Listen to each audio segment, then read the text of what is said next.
E nesta semana, o presidente Lula criticou a lei sancionada em 2021 que estabeleceu a autonomia do Banco Central e indagou por que a inflação e os juros continuam altos. Para analisar o papel do Banco Central, vamos conversar agora com o ex-ministro da Fazenda e ex-presidente do Banco Central, Henrique Meirelles. Ministro, bom dia. Obrigado pela presença. Bom dia. É um prazer enorme estar falando com vocês.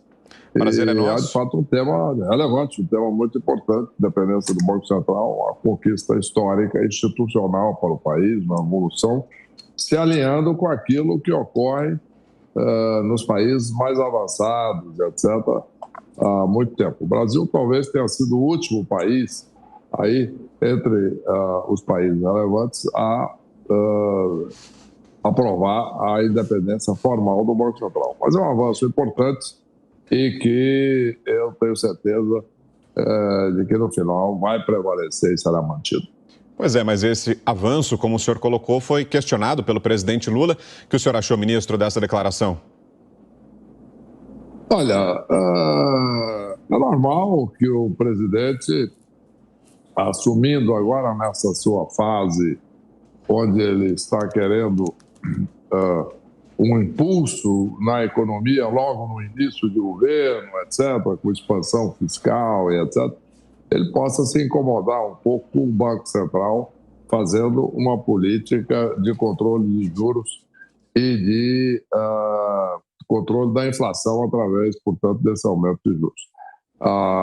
Mas é uma questão técnica, é uma questão clássica que políticos não gostam que o Banco Central restrinja a atividade econômica para controlar a inflação, mas a experiência histórica mostra no Brasil e em outros países que isso é o que realmente beneficia o país, a economia, a criação de emprego a um prazo maior. Quer dizer, a inflação elevada, a inflação fora de controle não ajuda ninguém.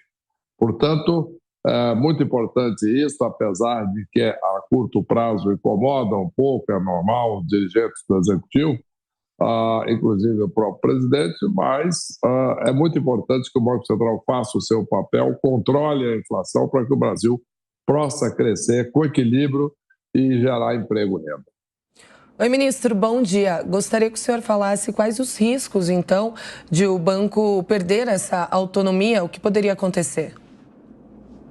Olha, eu acho muito difícil, muito pouco provável que o Banco Central perca essa autonomia. Quer dizer, o presidente teria que enviar uma mensagem ou um projeto de lei ou uma mensagem presidencial ao Congresso para pedir, digamos, a revogação da lei que dá independência ao Banco Central para a volta à situação anterior. Isso geraria uma estabilidade muito grande nos mercados. Nós teríamos, certamente, um aumento de juros, na medida em que os agentes econômicos passariam a ter insegurança quanto à ação do Banco Central e ao fato do Banco Central poder executar uma política monetária adequada. Nós teríamos, consequência prática, aumento de juros e aumento de inflação. Agora, ministro, queria ouvi-lo também sobre as falas recentes do presidente Lula sobre o mercado financeiro. Ele fez algumas críticas, em certos momentos foi até irônico com o mercado, dizendo que o mercado fica nervoso à toa. Questionou, inclusive, disse que o mercado não tem coração, que para o mercado tudo é gasto. Ele prefere o uso da palavra investimento ao invés de gasto, quando se refere aos compromissos financeiros assumidos pela União. O que é que o senhor está achando dessas primeiras declarações do presidente em relação ao mercado financeiro? Agindo ainda politicamente, é normal, saiu de uma campanha intensa, vitoriosa, ainda está em ritmo de campanha, criticando aqueles que eles acham que é o que ele acha que não está reagindo bem às suas ações. Tá? Mas o mercado não tem opinião, não fica nervoso ou calmo. O mercado não é uma pessoa, o mercado são todos os agentes econômicos do Brasil. Existem 17 milhões de empresas no Brasil.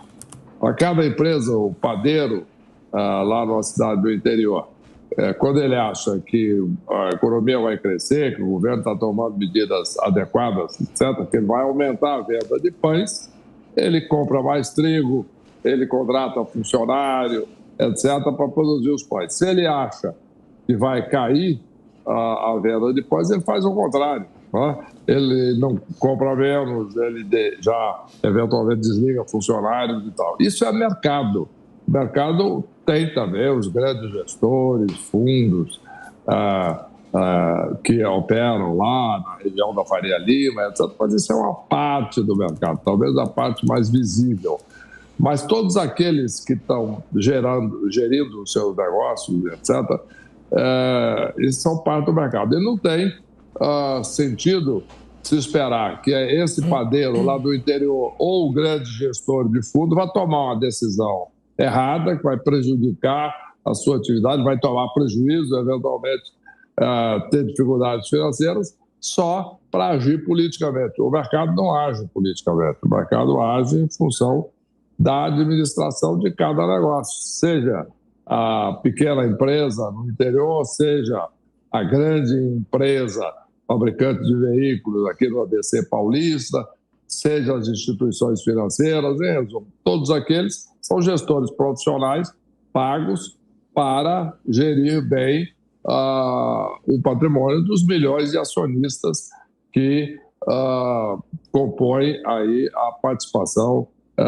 nestas empresas, nesses bancos e todas essas instituições de uma forma ou de outra.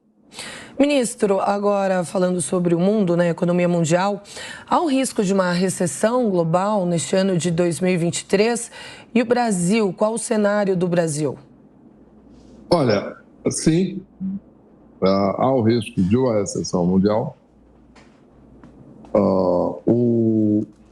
O mundo viveu uma desorganização da economia aí depois de todo esse período de pandemia, porque houve uma desorganização das cadeias de produção. Então, faltou produtos em diversas regiões, etc., uma adaptação normal de todas as fábricas, cadeias de produção à volta normal às atividades.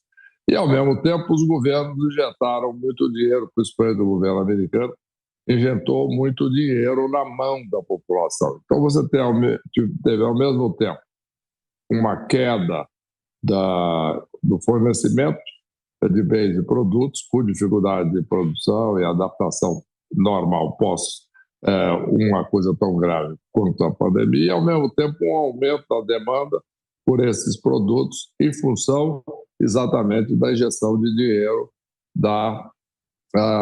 por parte dos governos. Dessas duas coisas gerou a inflação. A inflação já prejudica a atividade econômica. E depois os bancos centrais, seja o Banco Central americano, seja o europeu, seja dos outros países, tiveram que apertar um pouco a economia, subindo as taxas de juros, como está acontecendo nos Estados Unidos, para restringir a atividade econômica. Para controlar a inflação, porque a experiência mostra que controlar a inflação é o melhor para todos, para a população, num prazo curto, médio e longo, principalmente médio e longo prazo. Então, é muito importante que o Banco Central faça isso. O efeito, infelizmente, pode ser, em alguns momentos, dependendo da necessidade do ajuste, da força da inflação, pode haver, eventualmente, uma recessão e, como isso é feito em vários países relevantes para a economia mundial ao mesmo tempo, isso pode levar, sim, a uma recessão mundial. O Brasil, nesse aspecto, ele está com uma previsão aqui, nós estamos com uma previsão de crescimento relativamente baixo, entre 0,5% e 1% ao ano.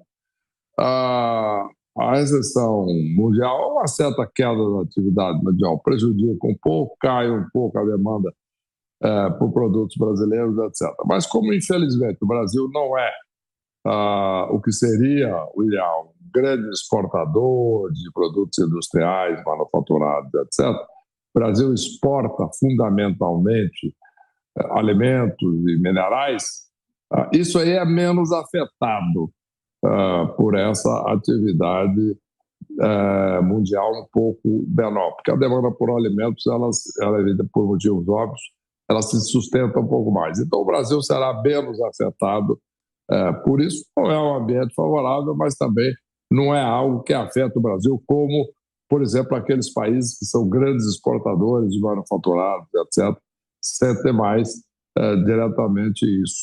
Tá? Existe um outro problema, que é o aumento do custo do dinheiro, quando o próprio Banco Central do Brasil, para controlar a inflação doméstica, já está também com taxas de juros elevadas. Os empréstimos externos também, com isso, sobem um pouco o custo pelo aumento de aperto monetário lá fora. Então, tudo isso aperta um pouquinho mais a economia brasileira, mas não é algo que vai alterar, pelas razões que eu disse, fundamentalmente, essa dinâmica da economia brasileira. Nós não vamos entrar em recessão por causa disso. Nós poderemos ter uma recessão se o governo aqui exagerar em despesa pública, etc., aí um pouco mais à frente.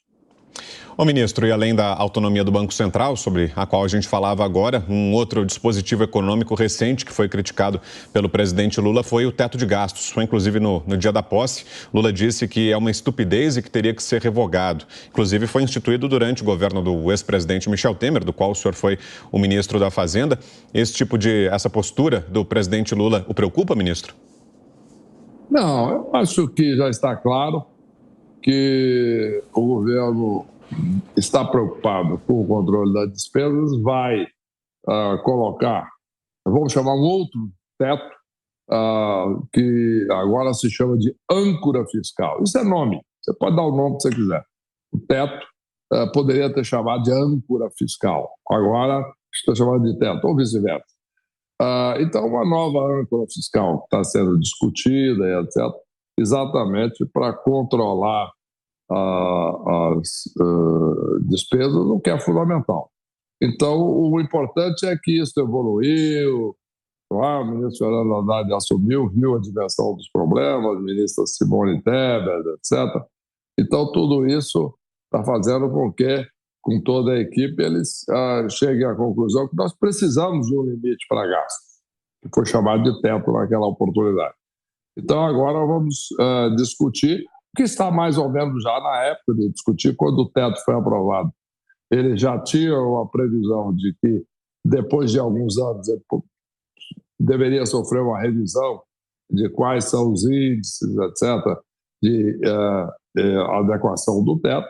Isso está sendo discutido agora, inclusive a questão que se discute é se isso ainda será feito no primeiro semestre, no começo do segundo, mas então, na realidade, o que significa que fazendo a chamada âncora fiscal significa que estamos mantendo o teto. Não exatamente igual com o mesmo critério,